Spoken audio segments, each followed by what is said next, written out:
Hello friends, very good morning. This is Kalpesh Shah from Ahmedabad. Today we will see section 123 of the Companies Act, that is for dividend, and relevant rules of the same section.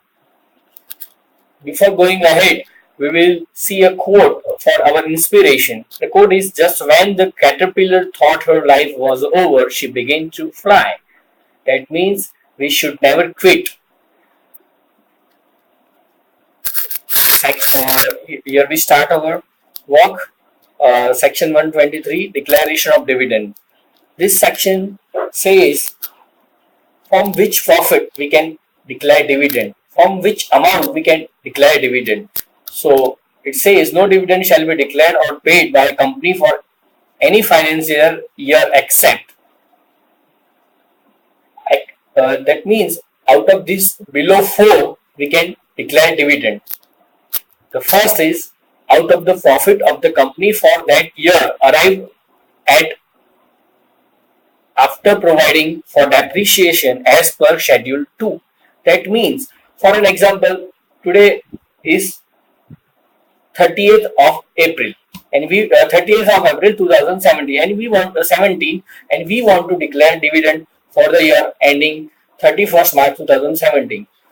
So we can declare dividend out of the profit of the year ending 31st March 2017, but that profit should be after providing the depreciation as per schedule 2.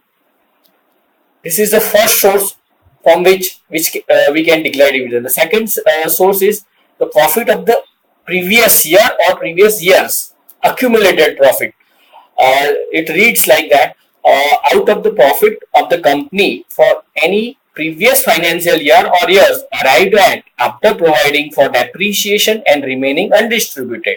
That means accumulated profit which we have arrived after providing depreciation, we can declare dividend out of that amount. The third is out of both. That means we can declare part of the dividend from this year profit and part of the dividend from earlier year or year's profit.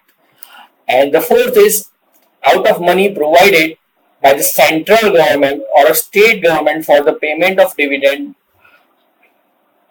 by the company in pursuance of a guarantee given by that government. That means if any central government or state government has given any guarantee to for the payment of the declaration of dividend, then we can pay dividend from that amount which is given by central or state government.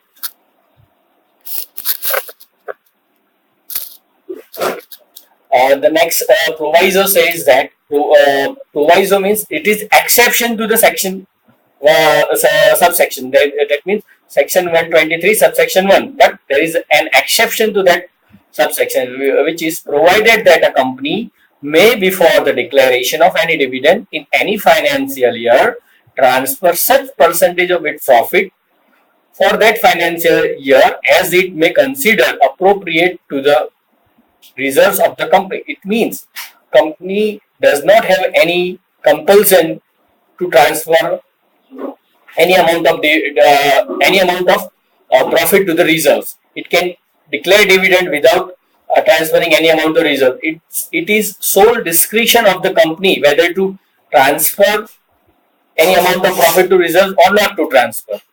Whatever the percentage of dividend declared, it is not compulsory for the company to transfer any percentage of its profit to reserve. Therefore, it is totally dependent upon the wish of the company whether to declare the dividend or to retain the profit.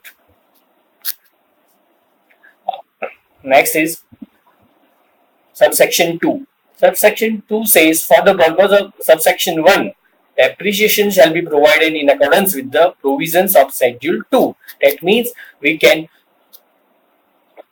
give dividend out of the profit, but that profit should be after providing the depreciation as per schedule 2. Next is subsection 3, which says about interim dividend. Interim dividend is a dividend which is given in the middle of the year. For an example, first quarter is gone. After first quarter, company prepares its interim financial statements and depending upon that, it declares some dividend. So there is a rule about that interim dividend. It reads like that: the board of directors of a company may declare interim dividend during any financial year out of the surplus in the profit and loss account and out of the profits of the financial year in which such interim dividend is short to be declared, provided that in case the company has incurred loss during the current financial year up to the end of the quarter immediately preceding the date of the declaration of interim dividend, such interim dividend shall not be declared at a rate higher than the average dividends declared by the company during the immediately preceding 3 financial years. It says that the board of directors can declare interim dividend during any financial year out of the surplus in the profit and loss account and out of the profits of the financial year in which such interim dividend is short to be declared. But if there is a loss in the first quarter, for example, first quarter is April, May, June, then it cannot give dividend more than the last 3 years average profit. Here we can see that from this example is current year 2017-18. Today date is 7 July 2017. Last loss of first quarter. In this year, in the first quarter, we have incurred some losses, that is 30 crore loss. And rate of dividend in immediately 3 preceding financial year is 23, 12 and 0 and average 11.67. So maximum dividend for the first quarter we can declare is 11.67 of the paid up value of shares. Here we can say that dividend should not increase the average dividend declared in the last 3 financial years.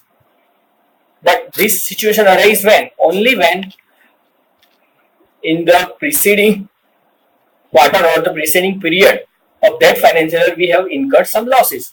Otherwise, we can declare any amount of dividend. Now comes section 123, subsection 4. Time limit to deposit dividend amount in a separate account. Once the dividend is declared by the shareholders in the AGM, then the amount of that dividend must be transferred to a separate account in a scheduled bank within 5 days from the declaration. That means the amount which is declared by the company should be utilized for the purpose of dividend only. It should not be misutilized or it should not be utilized for any other purposes of the company. For an example, company has less working capital and company can use that amount of dividend as a working capital, but it is not allowed. So, as a precaution, government has put a rule, which rule says that the amount should be transferred to a separate account, so that there cannot be any question of misappropriation of that amount. So, for an example, declaration of dividend in AGM by shareholders is 29th October 2017, and so the shareholders had declared dividend on 29th of October. So within 5 days, the company has to deposit the amount of declared dividend in a separate account in a scheduled bank. The last date is 3rd of November 2017. Next, we will see section 123, subsection 5. Paid to whom and how? Dividend is paid to whom? Dividend is generally we say dividend is paid, but paid to whom? It is the basic question. How it is paid? By which mode it is paid? Then the answer is dividend is paid to the registered shareholder of such share, or his order or his banker. That means if the registered shareholders authorize any other person to get his dividend, then it is allowed as per the Companies Act. Or the registered shareholder can also authorize any bank for getting that much dividend. Now the next question is how the dividend is paid. The dividend is paid. The section says provided further that any dividend payable in cash may be paid by check or warrant or in any other electronic mode. Electronic mode includes NEFT, RTGS, net banking, e-transfer, etc. So, to the shareholder entitled to the payment of the dividend. And the basic rule is dividend shall not be payable except in cash. It must be payable. It must be payable or paid in cash. It is not like that you can pay dividend after 3 months or 4 months or in kind. It should be with, in cash, and it should be either by check or warrant or any electronic mode. Now, where a company cannot declare a dividend, there is a prohibition on the company in some circumstances in which the company cannot declare a dividend. So, a company, the subsection reads here, a company which fails to comply with the provisions of section 73 and 74 shall not, so long as such failure continues, declare any dividend on its equity share. That means until and unless you remove the failure of that compliance of that section 73 and 74, you cannot declare dividend. The section 73 is about prohibition on acceptance of deposits from public, and section 74 is about repayment of deposit, etc. accepted before commencement of this act. Now comes proviso to section 123 subsection 5. Proviso is exception provided that nothing in this subsection shall be deemed to prohibit the capitalization of profit or reserves of a company for the purpose of issuing fully paid up bonus shares or paying off any amount for the time being unpaid on any shares held by the members of the company. It means whether you declare dividend or not declare dividend, but you can always issue bonus shares out of the accumulated profit or reserves. There is no prohibition on declaration of bonus shares. So, but one thing we must keep in mind, we can declare bonus, but we cannot declare bonus in lieu of the declared dividend. This means that once the dividend is declared in the AGM, and after some time the company feels that after within a day or two, company feels that company does not have enough cash to pay the dividend, because if you want to pay dividend you must have cash, but the company does not have enough cash. The company thought to pay bonus instead of paying dividend. That is not allowed. It is called bonus in lieu of dividend. That is not allowed. But before declaring the dividend in the AGM, the company can certainly give bonus shares. There is no prohibition on the bonus shares to be paid out of the past profits or past reserves, or current year profit or current year's reserves. Next is declaration of dividend out of reserve. This is a big question, and this is a big issue which we are going to deal regarding dividend. Dividend can be paid out of current profit or past profits, and dividend can also be paid out of reserves. But there are some conditions for paying dividend out of reserves. We will see one by one. In the event of adequacy or absence of profit in any year, a company may declare dividend out of surplus subject to the fulfillment of the following conditions, namely, for an example, this year company does not having enough profits, but it has huge amount or huge chunk of accumulated reserves that are free reserves. So company can declare dividend out of that reserves also. The first condition is that the rate of dividend declared shall not exceed the average of the rates at which dividend was declared by it in the 3 years immediately preceding that year. This sub-rule shall not apply to a company which has not declared any dividend in each of the 3 preceding financial year. This simply says that rate of dividend should not exceed the average rate of dividend paid in the last 3 years. For an example, we can see over here for financial year ending 31st March 2017, paid up share capital is 100 crore. Past 3 year rate of dividend, declared dividend is 15, 22 and 19, and average of these three is 18.67%. So company can declare dividend up to 18.67 crore out of the reserves, but it cannot increase that amount of 18.67 crore. The second condition is the total amount to be drawn from such accumulated profit shall not exceed 1/10 of the sum of its paid up share capital and free reserves as appearing in the latest audited financial statement. That means you must not give dividend more than 10% of paid up share capital and free reserve. That is total of paid up share capital and free reserves.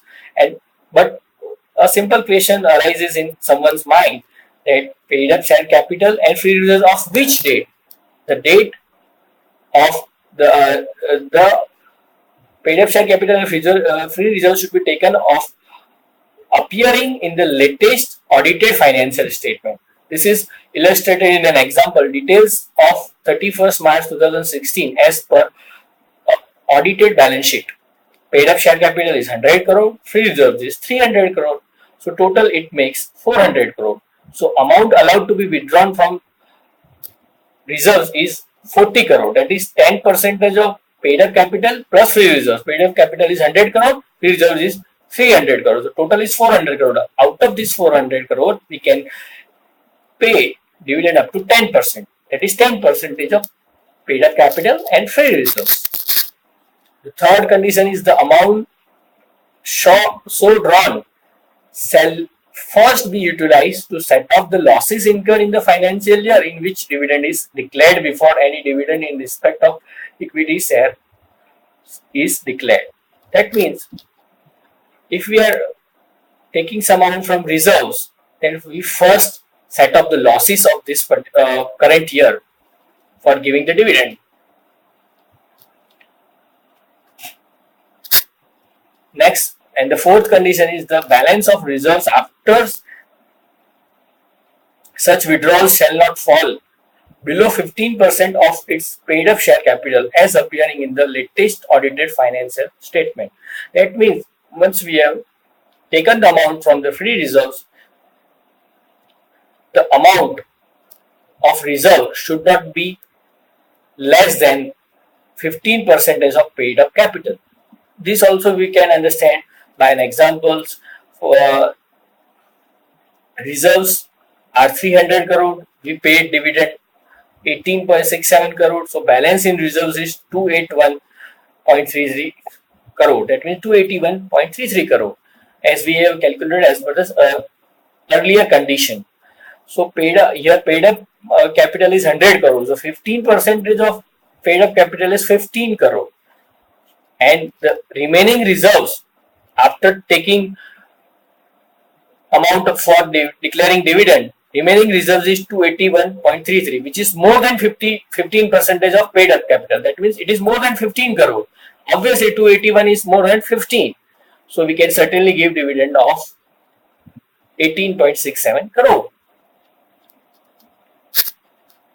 Next, if a company does not transfer the profit to reserves and instead of that carry forward such profits, then such credit balance in P&L account can be used for declaration of dividend without fulfilling any condition.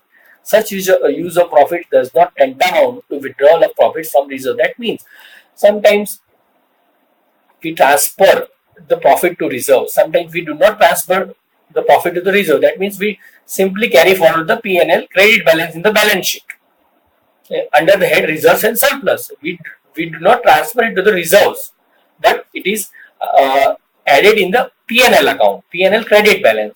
So if we want to declare dividend out of that P&L balance, there is no condition to be fulfilled. The 4 conditions which we discussed earlier are for declaring dividend out of the reserves. That means the amount which we had earlier transferred to the reserves. If we want to withdraw it back, then only we need to fulfill those 4 conditions. Otherwise, there is no need to fulfill the conditions. That is it. Thank you.